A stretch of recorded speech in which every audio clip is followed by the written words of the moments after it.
सबको जय मसीह की। परमेश्वर के अति पवित्र नाम की स्तुति हो। मैं खुदा का धन्यवाद करती हूँ कि परमेश्वर ने जीवितों की दुनिया में जीवित रखा। मैं उस परमेश्वर का धन्यवाद करती हूँ और मैं आशा करती हूँ आप लोग सब प्रभु में आनंदित और सुरक्षित होंगे। मैं खुदा का धन्यवाद करती हूँ कि परमेश्वर ने मेरे जीवन में एक बार फिर से सुंदर अवसर दिया कि मैं आपके सन्मुख आ पाई। मैं खुदा का धन्यवाद करती हूँ। मैं इसे अपना सौभाग्य समझती हूँ कि परमेश्वर ने इस कार्य के लिए मुझे चुना और ज्ञान बुद्धि समझ दिया ताकि परमेश्वर के कार्यों को कर सकूं। मैं योग्य नहीं थी परंतु परमेश्वर ने मुझे योग्य बनाया।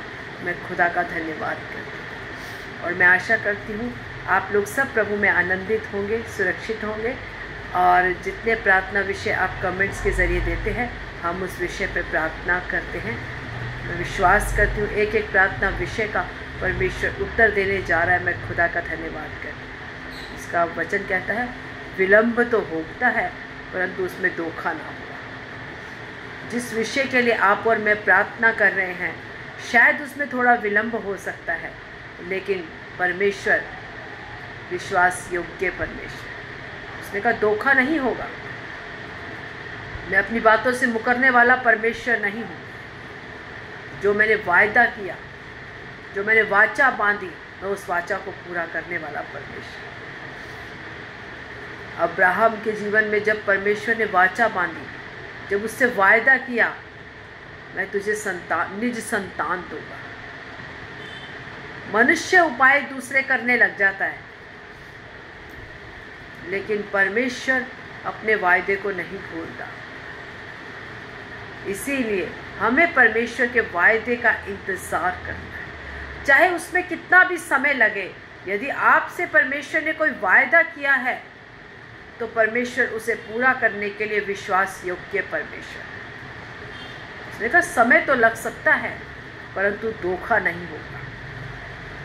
परमेश्वर का वायदा पूरा होगा। जो उसने वायदा किया है आपको और मुझे उस अनंत जीवन की ओर ले जाने के लिए खुदा का वायदा है।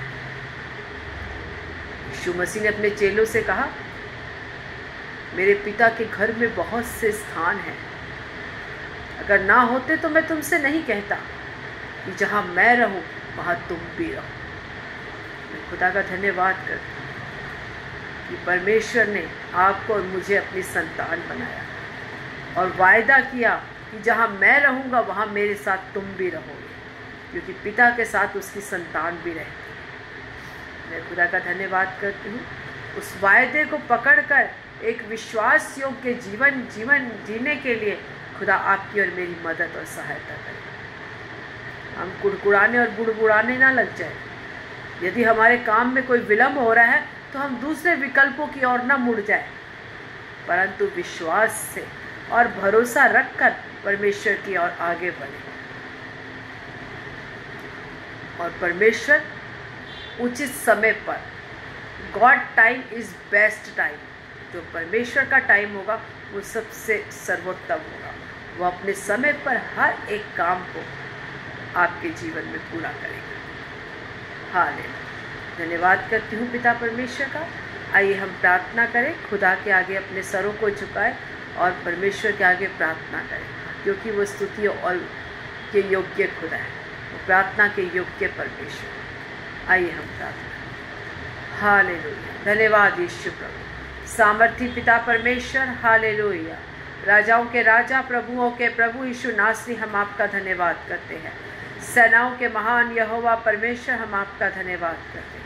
ऐ मेरे मन यहोवा को धन्य कह और जो कुछ मुझ में है उसके पवित्र नाम को धन्य कह। ऐ मेरे मन यहोवा को धन्य कह, उसके किसी उपकार भलाई को ना भूलना। तेरे एक एक उपकारों भलाइयों को याद करके खुदा हम आपका धन्यवाद करते हैं। अब मर मिट नहीं गए परमेश्वर, ये तेरी अपार दया और करुणा हम सब पर हुई है। खुदा हम आपका धन्यवाद करते हैं। एक एक पिता परमेश्वर, एक एक सुनने वाले को पिता जो इन वचनों को सुनते हैं परमेश्वर, उन सबको तेरे सन्मुख लेकर आती हूँ खुदा। पिता परमेश्वर, उनके हर एक प्रार्थना विषय खुदा जो उन लोगों ने पिता कमेंट्स के ज़रिए आपके सन्मुख लेके आए खुदा, हर एक निवेदन परमेश्वर जो उन्होंने आपसे किए खुदा, आपने हर एक का हाँ आमीन में उत्तर दिया। मैं खुदा आपका धन्यवाद करती हूँ खुदा। आज की वचन की सेवकाई को आराधना को, हर एक बातों को आपके हाथों में सौंपती हूँ। आपने प्रार्थना सुनी, धन्यवाद। यीशु मसीह के मीठे सामर्थ्य जीवित नाम से मांगती हूँ, आमीन आमीन आमीन। Thank you Jesus. हालेलुया, धन्यवाद यीशु, धन्यवाद करते हैं। स्तुति प्रशंसा हमारे यीशु की, आदर और महिमा हमारे यीशु की। स्तुति प्रशंसा हमारे यीशु की, आदर और महिमा हमारे यीशु की। आओ मिलकर गाएं हम हालेलुया, आओ मिलकर गाएं हम हालेलुया। राजाओं का राजा यीशु राजा है, प्रभुओं का प्रभु यीशु प्रभु है। राजाओं का राजा यीशु राजा है, प्रभुओं का प्रभु यीशु प्रभु है। सारे जगत से वो प्यार करता है, अनंत जीवन वो सबको देता है। सारे जगत से वो प्यार करता है, अनंत जीवन वो सबको देता है। आओ मिलकर गाएं हम हालेलुया, आओ मिलकर गाएं हम हालेलुया। स्तुति प्रशंसा हमारे यीशु की, आदर और महिमा हमारे यीशु की। स्तुति प्रशंसा हमारे यीशु की, आदर और महिमा हमारे यीशु की। आओ मिलकर गाएं हम हालेलुया, आओ मिलकर गाएं हम हालेलुया। बीमार उसको छूकर चंगे होते हैं, पापी उसके नाम से उद्धार पाते हैं। बीमार उसको छूकर चंगे होते हैं, पापी उसके नाम से उद्धार पाते हैं।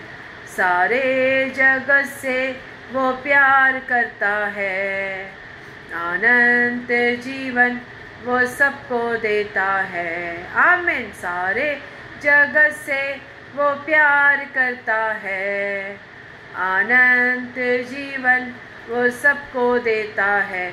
आओ मिलकर गाएं हम हालेलुया, आओ मिलकर गाएं हम हालेलुया। स्तुति प्रशंसा हमारे यीशु की, आदर और महिमा हमारे यीशु की। स्तुति प्रशंसा हमारे यीशु की, आदर और महिमा हमारे यीशु की। आओ मिलकर गाएं हम हालेलुया, आओ मिलकर गाएं हम हालेलुया। बादलों पर यीशु आने वाला है, विश्वासियों को ले जाने वाला है। बादलों पर यीशु आने वाला है, विश्वासियों को ले जाने वाला है। उसके साथ रहना ये कितना आनंद है, उसकी स्तुति करना कितना सौभाग्य है। आमीन। उसके साथ रहना ये कितना आनंद है, उसकी स्तुति करना कितना सौभाग्य है। आओ मिलकर गाएं हम हालेलुया, आओ मिलकर गाएं हम हालेलुया।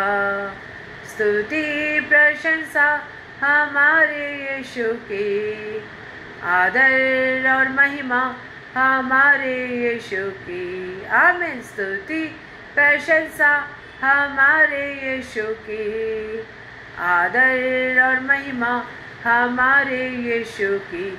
आओ मिलकर गाएं हम हालेलुया, आओ मिलकर गाए हम हालेलुया, आओ मिलकर गाए हम हालेलुया। आमीन। धन्यवाद यीशु, धन्यवाद सामर्थ्य पिता परमेश्वर, हालेलुया। राजाओं के राजा, प्रभुओं के प्रभु यीशु नासरी, हम आपका धन्यवाद करते हैं। सेनाओं के महान यहोवा परमेश्वर, हम आपका धन्यवाद करते हैं, धन्यवाद करते हैं खुदा।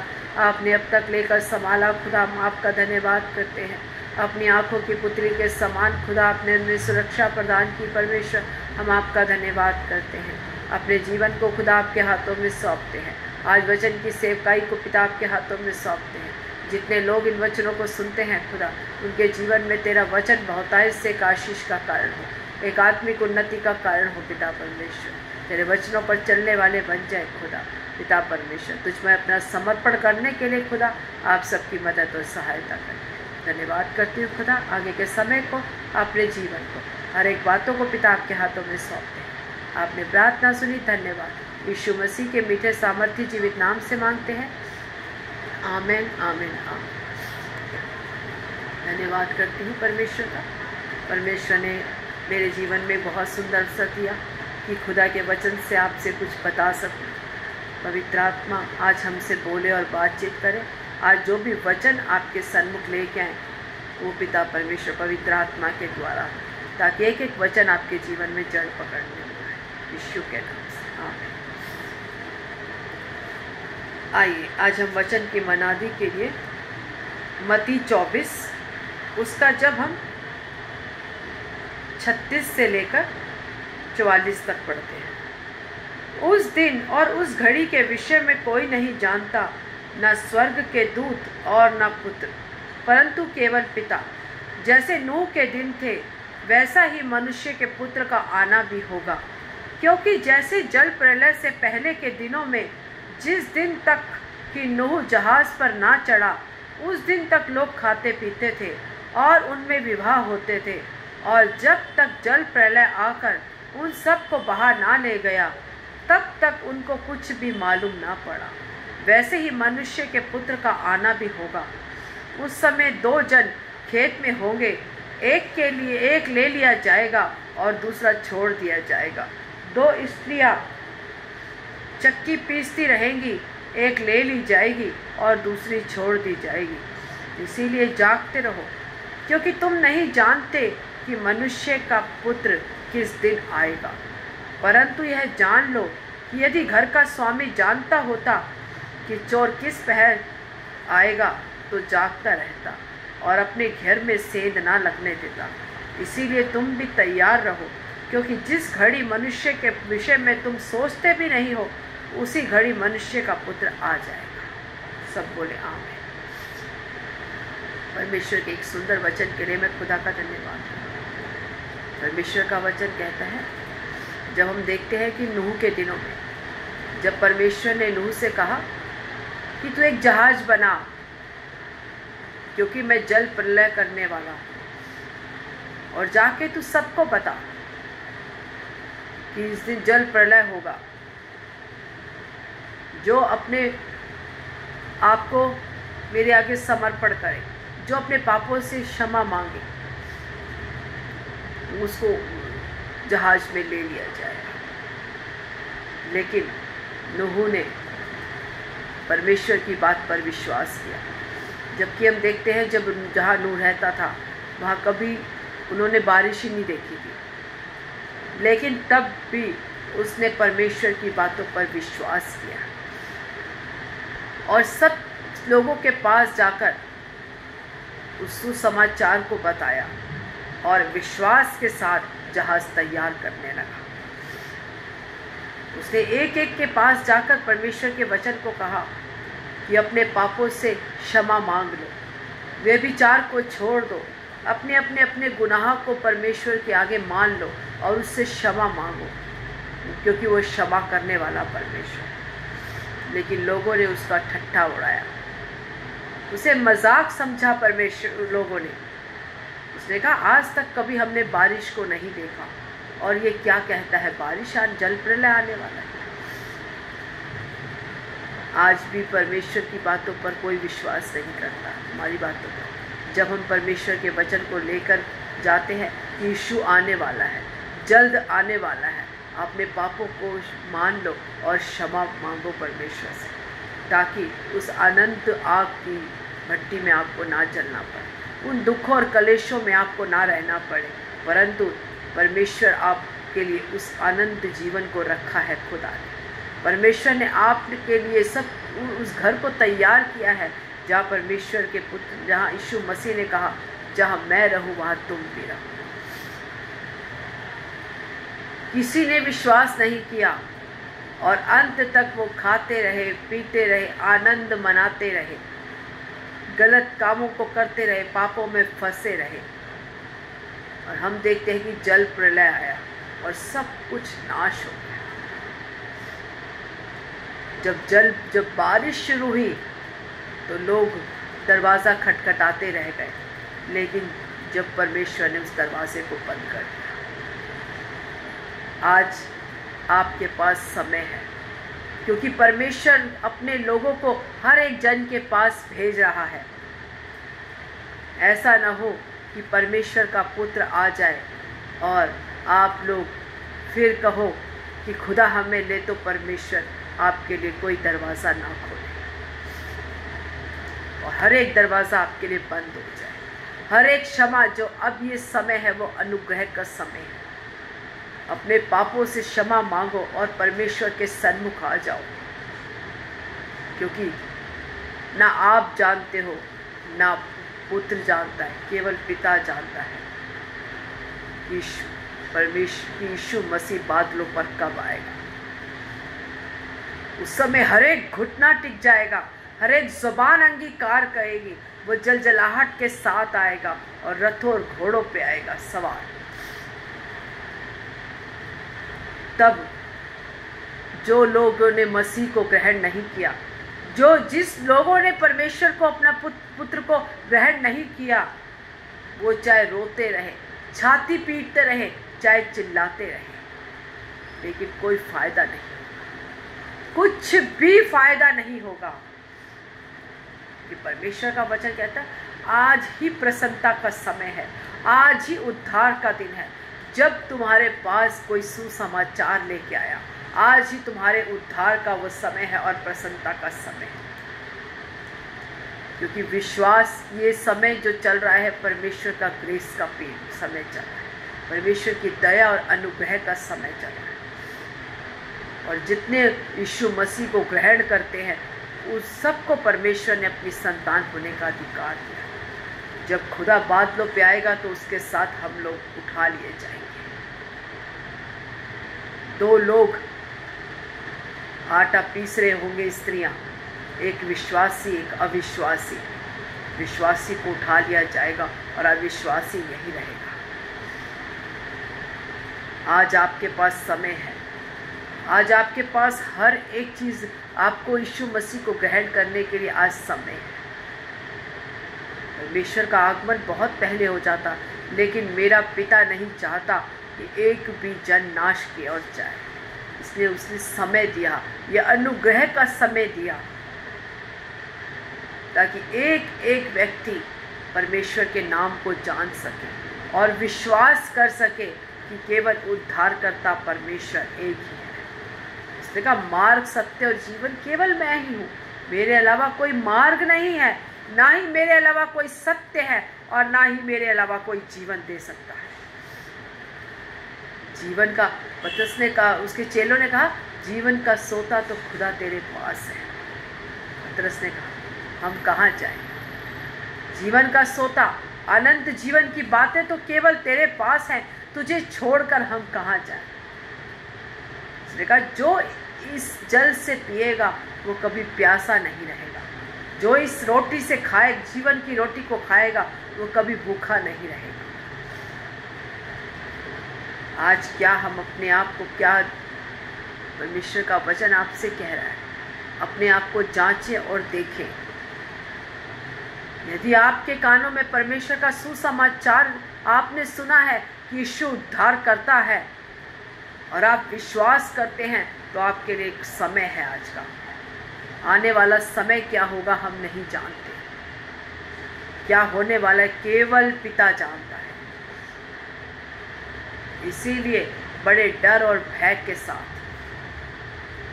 अपने जीवन को बिताएं। और जो मसीह, जो परमेश्वर में विश्वास करते हैं, वो उनको लोग सताते हैं, उनकी बातों पर विश्वास नहीं करते। क्यों? क्योंकि परमेश्वर का वचन स्पष्ट कहता है, जो भक्ति के साथ जिएंगे वो कष्ट और कलेशों में रहेंगे। इसीलिए जब हम परमेश्वर की ओर बढ़ते हैं, जब हम उसे अपना उद्धारकर्ता ग्रहण करते हैं, जब हम उसको अपने जीवन में उद्धारकर्ता के रूप में अंगीकार करते हैं, तब लोग हमारे खिलाफ हो जाते हैं, क्योंकि वो जीवित खुदा है। अंधकार ने ज्योति को ग्रहण नहीं किया, इसीलिए वो लोग भी हमें ग्रहण नहीं करेंगे। क्योंकि आप और मैं, जिन्होंने यीशु मसीह का बपतिस्मा लिया है, आग और पवित्र आत्मा का बपतिस्मा लिया है, हम ज्योति की संतान हैं। इसलिए अंधकार ना आपको ना मुझे ग्रहण करेगा। इसीलिए हम लोग प्रार्थना करें, खासकर हम लोग इस समय भारत देश के लिए प्रार्थना करें कि जो भी मंत्री आए, प्रधानमंत्री आए, जो भी कुर्सी पे बैठे, वो नम्र और दीन हो, डर और भय में चलने वाला हो, परमेश्वर के द्वारा नियुक्त किया हुआ। परमेश्वर उसकी दृष्टि को खोल दे ताकि हर एक जन जान सके कि यीशु मसीह ही परमेश्वर है, उसे छोड़ कोई परमेश्वर नहीं। हम देखते हैं कि चुनाव होने वाले हैं, इसलिए हर एक मसीह भाई, हर एक मसीह बहन अपने घुटने पे आकर अपने देश के लिए प्रार्थना करें। हर एक वो नियम, हर एक वो कानून जो परमेश्वर के खिलाफ हो, यीशु के नाम से हम उसे कैंसल करते हैं। परमेश्वर ने हमें स्वतंत्रता दी है, हम गुलाम नहीं हैं। परमेश्वर ने हमें शैतान के कामों से स्वतंत्रता दी है, हमें बेड़ियों से स्वतंत्र किया है। वो पापों की बेड़ियाँ जो आपके और मेरे जीवन में थी, परमेश्वर ने उससे हमें स्वतंत्र और आज़ाद किया है। खुदा का धन्यवाद करते हैं।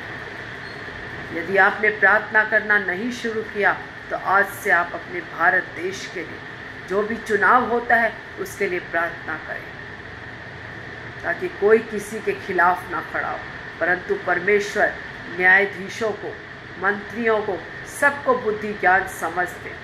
इस देश को कैसे चलाना है, कोई अपनी बुद्धि से ना, अपनी समझ से नहीं, परंतु परमेश्वर की बुद्धि और ज्ञान और समझ से चले। ये देश एक खुशहाल देश बन जाए। क्रिश्चियनिटी कोई धर्म नहीं है, हमारा यीशु मसीह कोई धर्म बनाने नहीं आया, वो धार्मिकता को करने आया। उसने धार्मिकता को उत्पन्न किया, कोई धर्म नहीं बनाया उसने। ये तो लोगों ने बांटा, तुम हिंदू हो, मुस्लिम हो, तुम क्रिश्चियन हो, तुम ईसाई, तुम सिख हो, लेकिन परमेश्वर ने जब बनाया तो वो आदम बनाया। परमेश्वर ने उसकी कोई जाति नहीं बनाई, परमेश्वर ने आदम बनाया और आदम से हव्वा बनाया। हमेशा पत्नी अपने पति के अधीन रहे, क्योंकि परमेश्वर ने कलीसिया के सिर को, आदम को कलीसिया का सर बनाया और पत्नी को उसके अधीन रहने के लिए बनाया।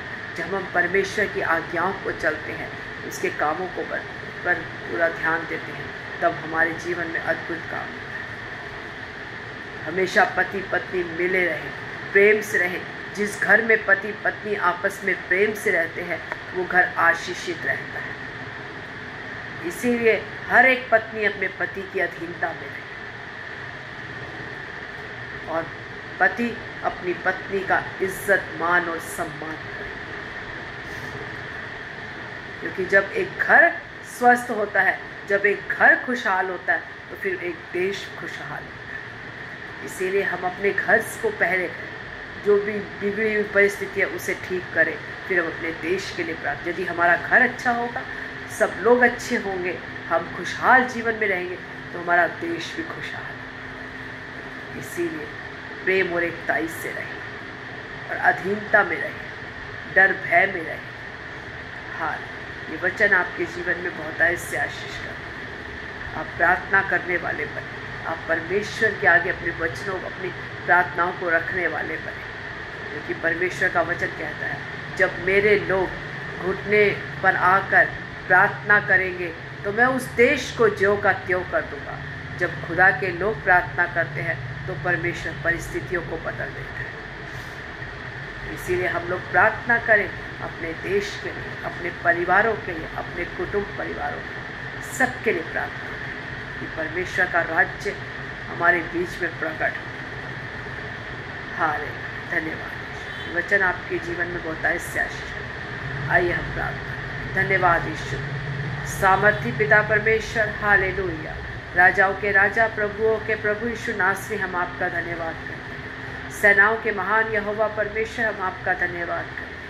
धन्यवाद करते हैं खुदा आज सुने हुए वचन के लिए पिता। हम प्रार्थना करते हैं जितने लोग इन वचनों को सुनते हैं, ये वचन हर एक के जीवन में बहुत ऐसे आशीष का कारण है पिता परमेश्वर। हर एक जन पिता प्रेम और एकताई से रहने पाए खुदा, हर एक घर खुशहाल रहे परमेश्वर, हर एक पति पत्नी के अंदर प्रेम और एकताई रहे परमेश्वर।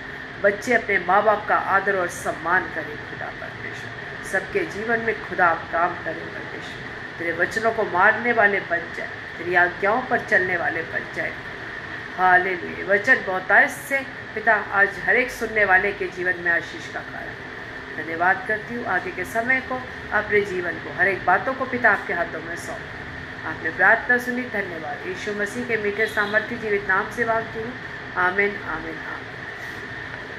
सबको जय मसीह की। परमेश्वर आप सबको आशीष दे। God bless.